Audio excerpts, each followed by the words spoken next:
معاف کرتے ہیں کہ آج ہم سے کیا معلوم کرنا چاہتے ہیں۔ جی بیٹا پہلا سوال۔ میرا سوال یہ ہے کہ شیطان کے دھوکے اور اس کے وسوسوں سے بچنے کے لیے ہمیں کیا کرنا چاہیے؟ شیطان کے دھوکے اور اس کے وسوسوں سے بچنے کے لیے کیا کرنا چاہیے؟ بہت قیمتی سوال ہے۔ پہلی بات تو آیت کے ترجمے میں بھی آ گئی، اس کو دشمن سمجھنا چاہیے۔ شیطان سے دوستی تو نہیں کرنی نا، شیطان سے دشمنی۔ اب دشمن کا خوف آدمی رکھتا ہے نا، اور دشمن کے بارے میں معلومات بھی رکھتا ہے، دشمن کے ویپنز کی بھی معلومات رکھتا ہے، دشمن کی لوپ ہولز کی بھی معلومات رکھتا ہے، دشمن کی ٹیکٹکس کی بھی معلومات رکھتا ہے۔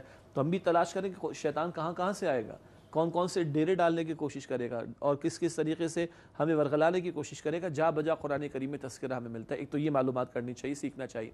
دوسری بات ہے کہ اللہ کی پناہ میں آنے کی کوشش کرنا۔ کیوں؟ شیطان کو کس نے پیدا کیا؟ اللہ نے۔ اللہ کے حکم کے بغیر تو وہ بھی کچھ نہیں کر سکتا، وہ گمراہ نہیں کر سکتا، ہمیں وسوسے ڈال سکتا ہے، گمراہ نہیں کر سکتا۔ ہدایت دینا، گمراہ کرنا اختیار کس کا ہے؟ اللہ کا۔ اللہ کے حکم کے بغیر شیطان بھی کچھ نہیں کر سکتا۔ تو آسان کام کیا ہے؟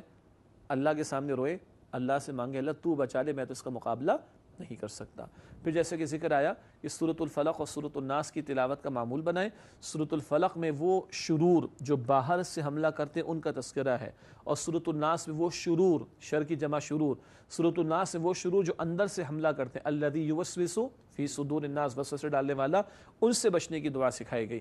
ویسے بھی اپنی معمولات میں شامل کرنا چاہیے، اور ہر فرض نماز کے بعد بھی اور رات کو سوتے وقت بھی نبی کریم صلی اللہ علیہ وآلہ وسلم سورۃ الفلق اور سورۃ الناس کی تلاوت کا اہتمام فرمایا کرتے تھے۔ اللہ تعالیٰ مجھے بھی توفیق دے ان معمولات کو اختیار کرنے کی، اور آپ کو بھی توفیق عطا فرمائے۔ جی بیٹا آپ کا سوال۔ میرا سوال یہ ہے کہ اللہ سبحانہ و تعالی ہدایت کن لوگوں کو دیتا ہے اور گمراہی کن لوگوں کو دیتا ہے؟ بڑا عملی سوال ہے۔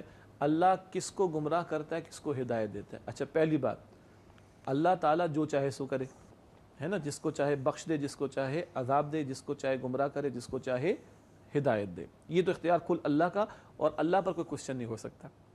ہمارے لیے اصول کیا بیان وہ میں عرض کر دیتا ہوں۔ قرآن حکیم میں جا بجا ذکر ہے، مثلا 2 مقامات رکھتا ہوں۔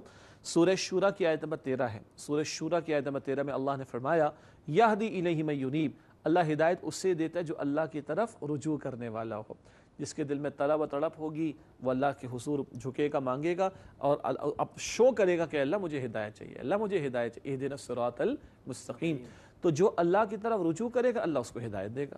اللہ گمراہ کسے کرتا ہے؟ قرآن نے کہا سورہ صف کی آیت نمبر 5 میں، سورہ صف آیت نمبر 5 میں اللہ تعالیٰ نے فرمایا فَلَمَّا زَاغُوا أَزَاغَ اللَّهُ قُلُوبَهُمْ، جب وہ خود ٹیڑھے ہوئے تو اللہ نے ان کے دلوں کو ٹیڑھا کر دیا۔ خود ٹیڑھے ہونا کیا ہے؟ جانتے بوجھتے نہیں ماننا، دنیا کی محبت میں غرق ہو جانا، پیغمبر کی دعوت قبول نہ کرنا، ہاں ایمان منافقین کی طرح جھوٹے دعوے کرنا ایمان کے، مگر ایمان کو دل سے نہ تسلیم کرنا، دل میں ایمان نہ ہو، اور عمل کی طرف کوشش نہ کرنا۔ تو جو خود ٹیڑھا ہونے کی کوشش کرتا ہے اللہ اس کو گمراہ کر دیتا ہے، اس کے دل کو اللہ تعالیٰ گمراہی کی طرف لے جاتا ہے۔ تو یہ 2 مقامات بڑے قیمتی۔ اللہ ہدایت کسے دیتا ہے؟ جو اللہ کی طرف رجوع کرے، اور اللہ گمراہ کسے کرتا ہے؟ جو خود ٹیڑھا ہو جائے تو اللہ تعالیٰ اس کے لیے گمراہی کا فیصلہ فرما دیتا ہے۔ اللہ تعالیٰ گمراہی سے ہمیں بچائے،